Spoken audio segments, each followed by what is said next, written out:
बिस्मिल्लाहिर्रहमानिर्रहीम। नाज़रीन अस्सलाम वालेकुम। मैं हूँ आपका मेज़बान साबिर शाकिर। कुछ पॉलिटिकल स्टोरीज़, डेवलपिंग स्टोरीज़ हैं, इस पर बात करेंगे। और ख़ास तौर पे ऐवान बाला सेनेट की किसकी जागीर होगी, कौन सेनेट का बादशाह बनेगा, ये मैदान जंग सज गया है और जोड़ तोड़ रूज पर है। और एक अहम तरीन डेवलपमेंट हुई और अपोजिशन को एक धचका लगा है और वज़ीर आज़म इमरान ख़ान और उनकी टीम जो है वो अब आहिस्ता आहिस्ता आगे बढ़ रही है। मैंने आपसे कहा था कि जो हुकूमत है उसके पास 1001 तरीके होते हैं और उसके पास बहुत कुछ देने के लिए होता है।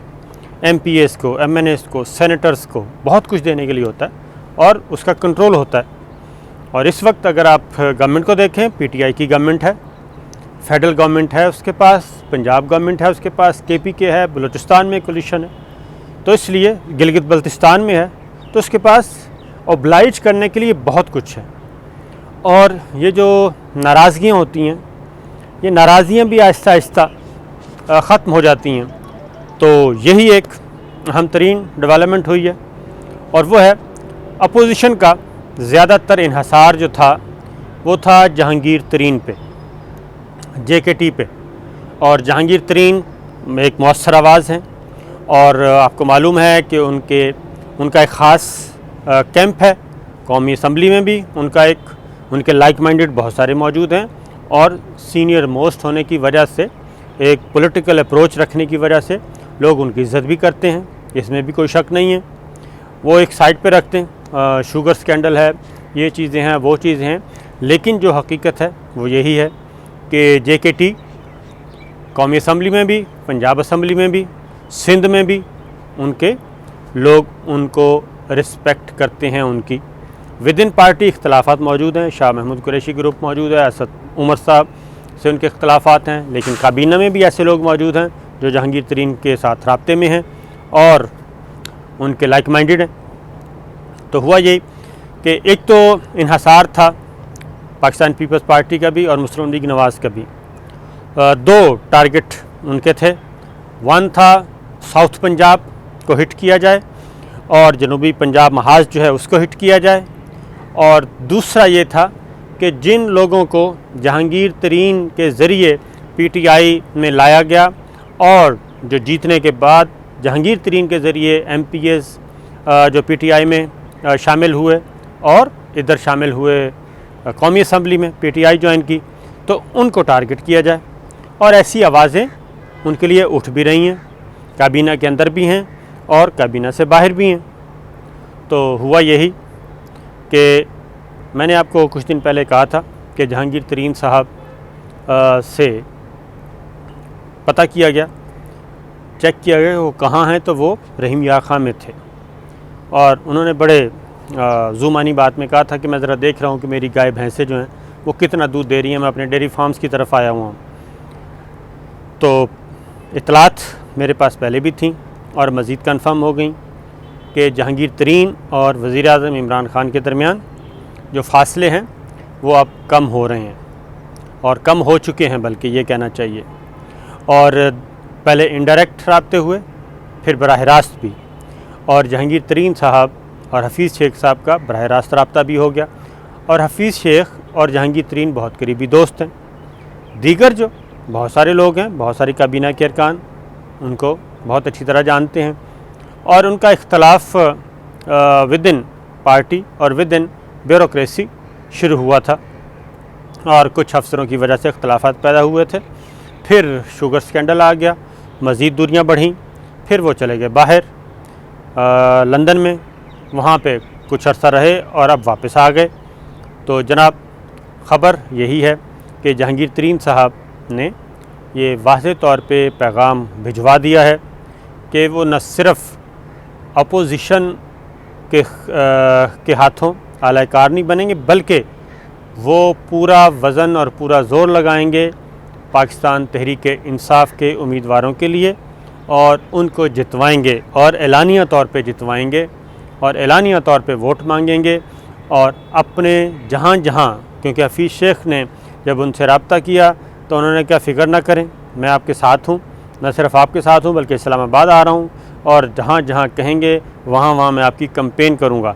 और यही चीज़ कुछ दिनों के बाद बाकायदा तौर पे भी जहांगीर तरीन कन्वे कर देंगे अपने एलानिया तौर पे कि वो पाकिस्तान तहरीक इंसाफ का कल भी हिस्सा थे, आज भी हैं और आइंदा भी होंगे।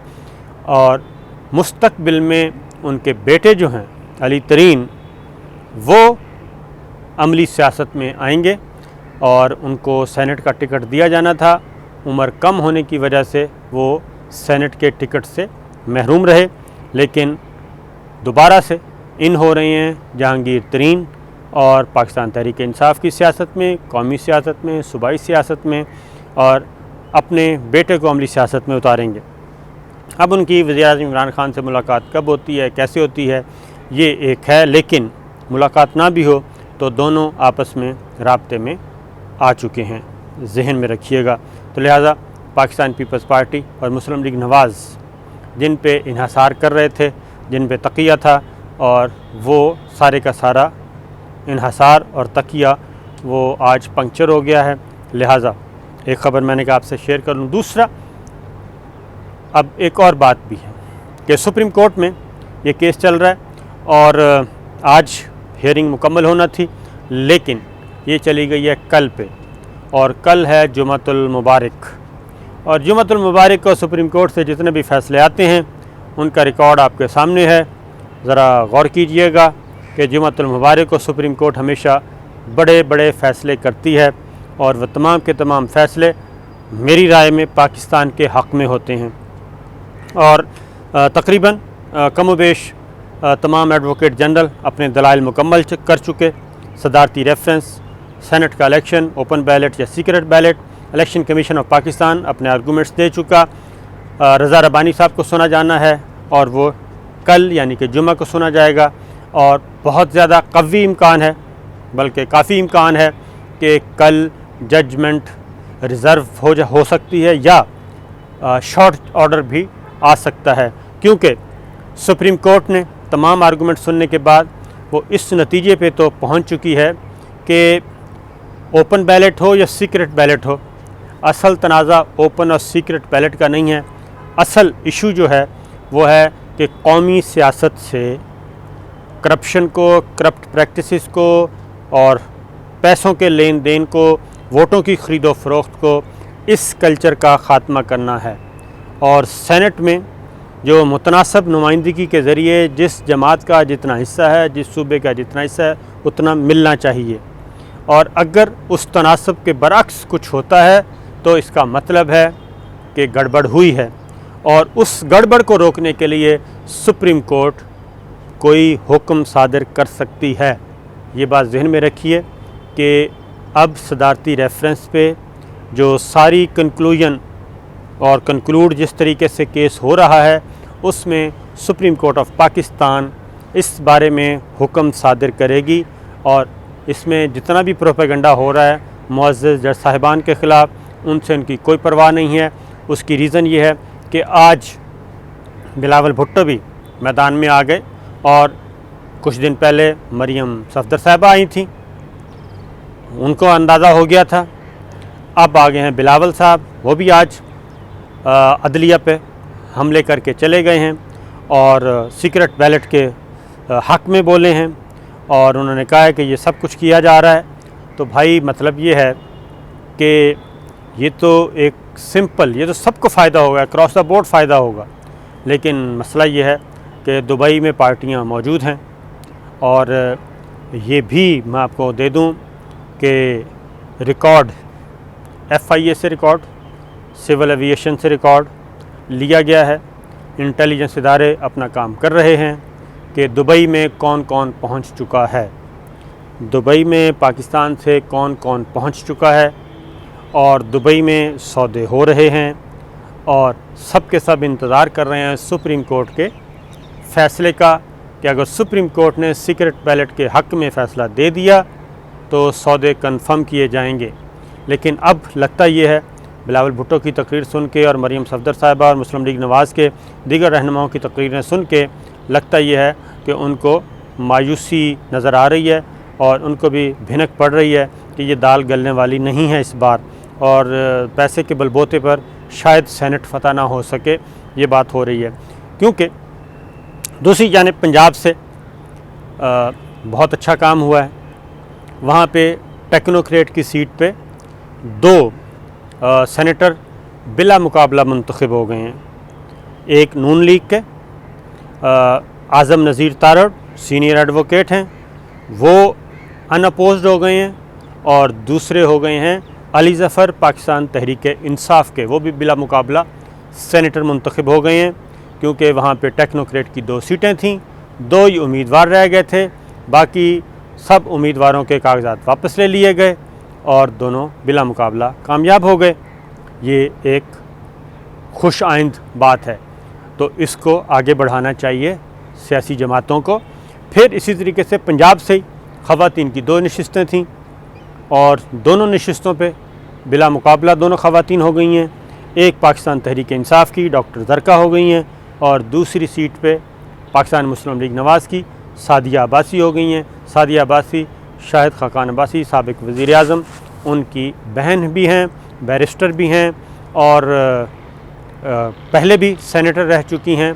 तो इस तरीके से सेनेटर सादिया अब्बासी दोबारा सेनेटर बन गई मुस्लिम लीग नवाज़, और डॉक्टर ज़रका आ गई। और इसी साथ ही जो एक और ख़ातून की नशिस्त थी जिसके बारे में कहा जा रहा था कि शायद ख़ातून अव्वल की दोस्त आएंगी, तो उनके भी चांसेस ख़त्म हो गए हैं और इस तरीके से ये हुआ।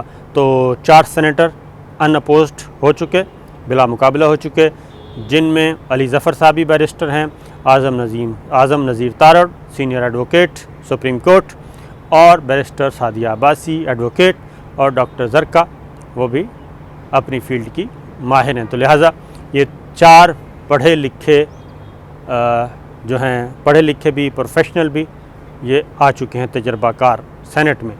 तो अगर यही फार्मूला बाकी सूबों में भी और कौमी असम्बली में भी सियासी जमातें बैठ के तय कर लें, तो मेरा ख़्याल है कि ना किसी को सुप्रीम कोर्ट में जाने की ज़रूरत, ना सुप्रीम कोर्ट को कोई हुक्म सादर करने की ज़रूरत, और जो जिसका तनासुब बनता है उसके अकॉर्डिंगली हो जाए।